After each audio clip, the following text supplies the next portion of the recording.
FAST Fast 500-meter Aperture Spherical Radio Telescope นั้นเป็นกล้องโทรทัศน์วิทยุขนาดใหญ่ที่สุดในโลกของจีนจานรับสัญญาณนี้นะครับมีเส้นผ่านศูนย์กลาง500เมตร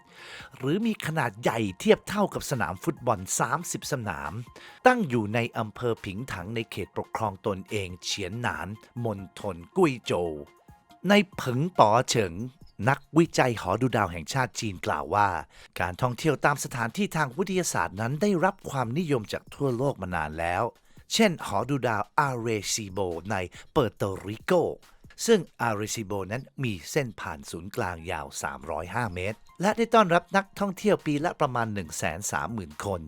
สร้างรายได้ได้ไม่ต่ำกว่า$50 ล้านสหรัฐและยังเป็นสถานที่ที่ถ่ายทำภาพยนตร์เรื่อง Golden Eye ซึ่งได้ฉายในปี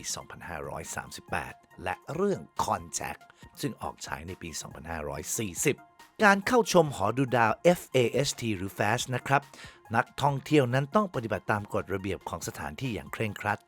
อาทิเขตปราศจากโทรศัพท์มือถือเพื่อป้องกันไม่ให้สัญญาณวิทยุและสัญญาณแม่เหล็กไฟฟ้าจากกิจกรรมของมนุษย์นั้นไปรบกวนการทำงานของกล้องโทรทัศน์วิทยุหากทำผิดกฎระเบียบนั้นจะถูกปรับสูงสุดไม่เกิน 100,000 หยวนในเผิงได้กล่าวเพิ่มเติมว่าหากต้องการสัมผัสกับชีวิตที่ปราศจากมือถือและต้องการหันตัวเองกลับสู่ธรรมชาติและเพลิดเพลินไปกับความเงียบสงบลองมาท่องเที่ยวที่หอดูดาว FAST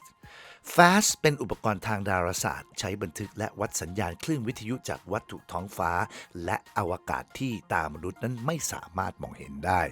โดยสัญญาณจากอวกาศนั้นจะถูกรับด้วยจานรับสัญญาณแล้วจะถูกส่งเข้าสู่สถานีวิเคราะห์สัญญาณและแปลงเป็นภาพในรูปแบบที่เข้าใจได้ง่ายและยังเป็นโครงการในสังกัดของ Chinese Academy of Sciences ซึ่งตั้งอยู่บริเวณหุบเขาลักษณะคล้ายๆจามระหว่างเทือกเขาหรือที่เรียกว่าภูมิประเทศแบบคาสต์ใช้งบประมาณการก่อสร้างประมาณ 1,200 ล้านหยวนโดยมีจานรับสัญญาณนั้นเป็นจานเดี่ยวมีพื้นที่กว่า 250,000 ตารางเมตรหรือมีขนาดใหญ่เทียบเท่ากับสนามฟุตบอล30สนามซึ่งประกอบจากแผ่นสะท้อนคลื่นรูปทรงสามเหลี่ยมมากถึง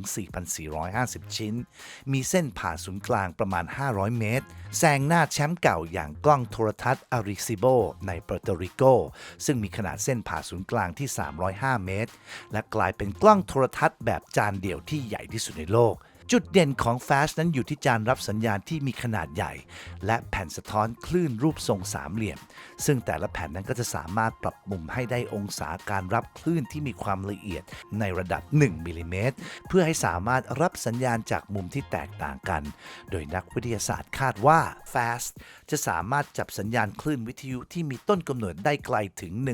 13,700 ล้านปีแสงและเชื่อมต่อกับซูเปอร์คอมพิวเตอร์ที่มีความสามารถในการคำนวณและประมวลผลได้รวดเร็วการสร้างกล้องโทรทัศน์วิทยุขนาดยักษ์นั้นมีข้อจำกัดเรื่องทำเลอย่างมากเพราะต้องสร้างในพื้นที่ที่เป็นแอ่งตามธรรมชาติศักยภาพของ FAST จะทำให้นักวิจัยและนักวิทยาศาสตร์สามารถจับสัญญาณวิทยุจากนอกโลกรวมถึงสัญญาณสิ่งมีชีวิตจากดาวเคราะห์ดวงอื่นๆที่โคจรท่ามกลางดาวเป็นล้านๆดวงรวมทั้งระบบสุริยะจักรวาลอื่นๆซึ่งจะทำให้มนุษย์นั้นเข้าใจจักรวาลและค้นหาสิ่งมีชีวิตนอกโลกบนดาวดวงอื่นได้